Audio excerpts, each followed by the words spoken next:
बार की बात है। महात्मा बुद्ध के शिष्य आनंद कहीं जा रहे थे। रास्ते में उन्होंने देखा कि एक अधेड़ व्यक्ति एक चट्टान पर बैठा रो रहा है। वे उसके पास गए और बोले, क्या बात है वत्स, तुम कौन हो और क्यों रो रहे हो? आनंद की बात सुनकर उस व्यक्ति की सिसकियां थम गईं। वह अपने आंसू पोंछता हुआ बोला, मैं पास के गांव का रहने वाला एक बदनसीब व्यापारी हूँ। मैं जो भी काम करता हूँ वह बिगड़ जाता है। व्यापार के चक्कर में मैंने अपनी पत्नी के गहने गंवा दिए, मैंने अपने परिवार को भी खो दिया, यहाँ तक कि मेरा घर भी गिरवी पड़ा है। मुझे तो लगता है कि मैं किसी काम का नहीं हूँ, मेरी किस्मत ही खराब है। उसकी बात सुनकर आनंद बोले, तुमसे किसने कहा वत्स कि तुम्हारी किस्मत खराब है? जरा मैं भी तो जानूं कि तुम्हारी किस्मत में क्या खराबी है। वह व्यक्ति बोला, पहले मैं खेती करता था, पर हर साल उसमें घाटा होता था। कभी सूखा पड़ जाता तो कभी ज्यादा बारिश के कारण फसल बर्बाद हो जाती। इससे परेशान होकर मैंने व्यापार करने का निश्चय किया। मैंने पत्नी के गहने बेचकर अपना व्यापार शुरू किया, लेकिन मेरा व्यापार नहीं चला। शुरू में परिवार वालों ने मेरा साथ दिया, लेकिन जैसे जैसे मुझे नुकसान होने लगा, मेरे परिवार वाले भी मुझसे दूर हो गए। मैं ये सब उनके लिए ही कर रहा था, लेकिन अब वे लोग मुझे देखकर नजरें फेर लेते हैं और मुझे ही मेरे परिवार की दुर्दशा का जिम्मेदार ठहराते हैं। उस व्यक्ति ने एक लंबी सी सांस ली और फिर बोला, मेरा एक मित्र है, उसने भी मेरे साथ अपना व्यापार शुरू किया था। उसका व्यापार अच्छा चल रहा है। वह जब भी मेरे घर आता है तो अपनी सफलता की कहानियाँ सुनाता है। उसकी बातें सुनकर मेरे घर वाले भी कहते हैं कि उसे देख और कुछ सीख। हमें तो लगता है कि तेरे वश का कुछ भी नहीं है। उन लोगों की बातें सुन सुनकर अब तो मुझे भी लगने लगा है कि शायद मेरे वश का कुछ भी नहीं है। अब तो मुझे अपना जीवन ही व्यर्थ लगने लगा है। मेरे मन में ख्याल आता है कि अपना जीवन समाप्त कर लूं। मैं यहाँ आया भी इसी इरादे से था, लेकिन हिम्मत नहीं कर पाया, इसीलिए यहाँ एकांत में बैठा विलाप कर रहा था। आनंद बोले, तो ये बात है। वैसे क्या तुम इसके अलावा कुछ और भी कहना चाहते हो? उनकी बात सुनकर वह व्यक्ति बोला, एक ओर मेरा हर काम खराब हो जाता है, दूसरी ओर मेरा मित्र है जो हर समय मुझे नीचा दिखाने का प्रयत्न करता रहता है। मुझे समझ में ही नहीं आता है कि मैं क्या करूं। आनंद बोले, क्या तुम अपने मित्र की बातें सुनकर दुखी हो जाते हो? हाँ, मैं उसकी बातें सुनकर स्वयं दुखी हो जाता हूँ, उस व्यक्ति ने जवाब दिया।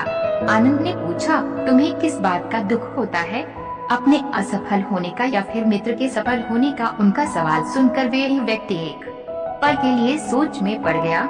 फिर वह बोला, अगर सच कहूँ तो मुझे अपने असफल होने का उतना दुख नहीं होता है जितना कि मित्र के सफल होने का होता है। अर्थात यदि तुम्हारा मित्र असफल हो जाए तो तुम्हें खुशी होगी? आनंद ने प्रश्न किया। वह व्यक्ति बोला, हाँ, मुझे बहुत खुशी होगी। इसका मतलब है कि तुम्हारी खुशी तुम्हारे मित्र पर निर्भर है? आनंद बोले, अगर वह चाहे तो तुम्हें खुश कर सकता है, और अगर वह चाहे तो तुम्हें दुखी कर सकता है।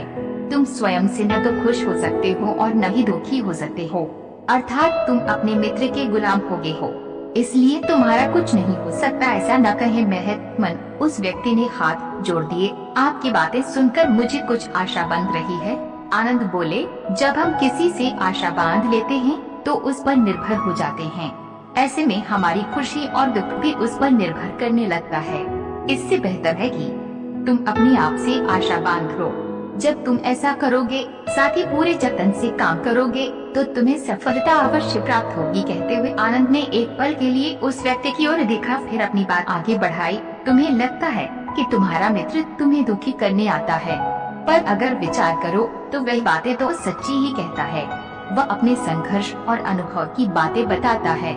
तुम उन बातों से बहुत कुछ सीख सकते हो।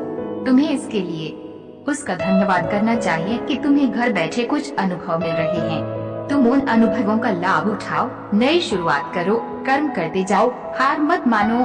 एक दिन तुम्हें सफलता अवश्य मिलेगी। आज तुम जिसे अपना बुरा वक्त या बुरी किस्मत कह रहे हो, एक दिन ये बदल जाएगी। इसी के साथ तुम्हारे विचार भी बदल जाएंगे, और देखना, जब तुम्हारा अच्छा वक्त शुरू होगा तब तुम्हारा मित्र भी तुम्हें अपनी सफलताओं की कहानियाँ नहीं सुनाएगा, तब वो अपनी असफलताओं की बातें बताएगा, ताकि तुम उसकी बातें सुनकर भ्रमित हो जाओ, तुम्हारा आत्मविश्वास हिल जाए और तुम गलत निर्णय ले सको। लेकिन उस समय भी तुम्हें अपनी बुद्धि का प्रयोग करना होगा। तुम्हारा मित्र जैसे आज तुम्हें दुखी करने आता है, उसी तरह उस समय भी वह तुम्हें दुखी करने आएगा, क्योंकि जिस तरह उसे दुखी देखकर तुम्हें मजा आता है, उसी तरह उसे भी तुम्हें दुखी देखने में उतना ही मजा आता है। वह व्यक्ति बोला, आपने सही कहा, लेकिन मेरा सबसे बड़ा दुख ये है कि मेरे परिवार के लोग भी इसमें शामिल हैं। वास्तव में मैं तो अपने परिवार के लिए अच्छा करना चाहता था, लेकिन वे लोग भी मेरी बात नहीं समझते हैं।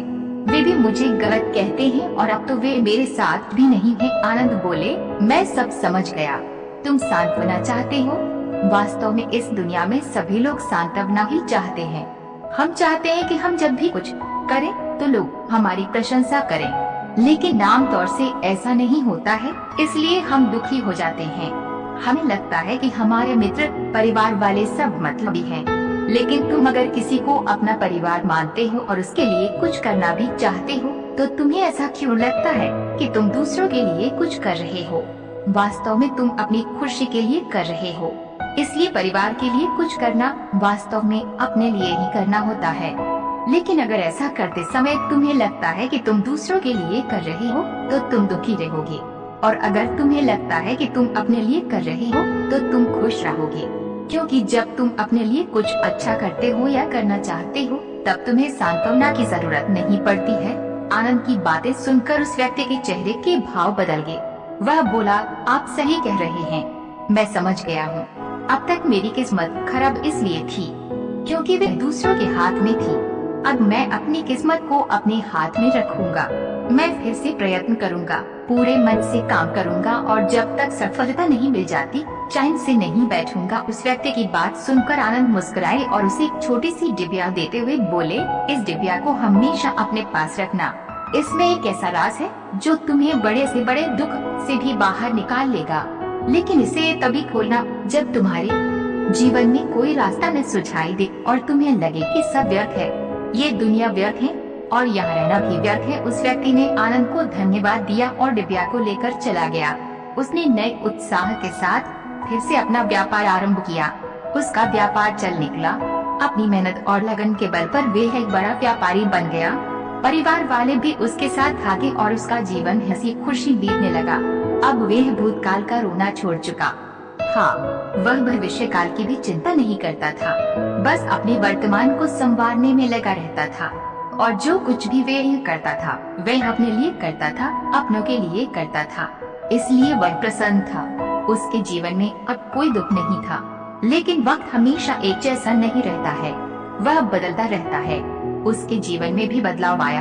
एक दिन उसके राज्य पर पड़ोसी राजा ने चढ़ाई कर दी। उसने इस राज्य पर अपना कब्जा कर लिया। उसके सैनिकों ने चारों ओर लूटमार मचा दी। उन्होंने व्यापारी का सारा धन लूट लिया। उसके घर में आग लगा दी। जान बचाने के लिए उसे अपने परिवार के साथ वहाँ से भागना पड़ा। वह व्यक्ति अपने परिवार के साथ कई दिनों तक इधर उधर भटकता रहा। वह दाने दाने को मुहताज हो गया। उसका बच्चा बीमार हो गया। इलाज के अभाव में वह तड़पने लगा। यह देखकर उसका हृदय चीत्कार कर उठा। वह कैसे अपने बच्चे का इलाज कराए? उसके पास तो खाने के लिए भी पैसे नहीं थे। ऐसे में उसे एक बार फिर निराशा ने घेर लिया। उसे लगने लगा कि उसका जीवन व्यर्थ है, सारी दुनिया व्यर्थ है, किसी भी बात का कोई मतलब नहीं है। भले ही आप जीवन में कितना भी कुछ कर लो, कितनी भी सफलता हासिल कर लो, पर अंततः ये जीवन समाप्त ही होता है। तो फिर ऐसे में जीवित रहने का क्या फायदा? इससे तो अच्छा है कि वे अपना जीवन समाप्त कर ले। लेकिन तभी उसके दिमाग में आनंद की दी हुई डिबिया कौंध उठी। उसने उत्सुकता के साथ उसे खोला। डिबिया के भीतर एक पर्ची रखी हुई थी। पर्ची पर कुछ लिखा हुआ था। उसे पढ़कर उसकी आंखों के आगे छाया निराशा का अंधेरा छट गया और वह मुस्कुरा पड़ा। पर्ची पर लिखा हुआ था, यह समय भी बीत जाएगा। उसने डिबिया को अपनी मुट्ठी में बिछ लिया और भगवान बुद्ध दिन वन से गुजर रहे थे। रास्ते में एक व्यक्ति ने खोदा था। बुद्ध विश्राम के लिए वृक्षारोपण के लिए नीचे बैठ गए। उस व्यक्ति को खोदते खोदते एक कलश मिला। कलश में जवाहरात जा रहे थे। उसने सोचा, आज मेरा भाग्य जाग उठा है। उन्होंने कलश बुद्ध के चरणों में रखा और कहा, आपके आशीर्वाद से ही मुझे यह कूट दौलत प्राप्त हुआ है। मैं इसमें से कुछ रत्नों का नामांकन करना चाहता हूँ। बुद्ध ने कहा, तुम्हारे लिए ये दौलत है। मेरी दृष्टि में यह विष के समान है। बिना परिश्रम के मिला धन विष ही होता है। वह नाराज होकर कलश लेकर चला गया। उन्होंने हीरे जवाहरात बेचकर अलंकृत और दरिद्र से धनवान हो गए। किसी विश्वसनीय ने राजा से शिकायत कर दी कि जमीन में धन दबा राजकोष का होता है। अमुक व्यक्ति ने उसके निजी काम में लाकर नियमों का उल्लंघन किया है। राजा ने उस व्यक्ति को पकड़वा कर बुलवाया और कलश जमा को कहा तो उसने सही बात बताई कि मैंने हीरे जवाहरात बेचकर संपत्ति खरीदी है। राजा के आदेश से उन्हें परिवार सहित जेल में डाल दिया गया। उसके जानवर जब्त कर लिए गए। एक दिन राजा जेल की निगरानी के लिए उस व्यक्ति से भी मिला। उसने कहा, राजन, मुझे जब यह कलश से मिला तो बुद्ध वही थे। उन्होंने मुझसे कहा था कि इसमें रत्न नहीं विष भरा है।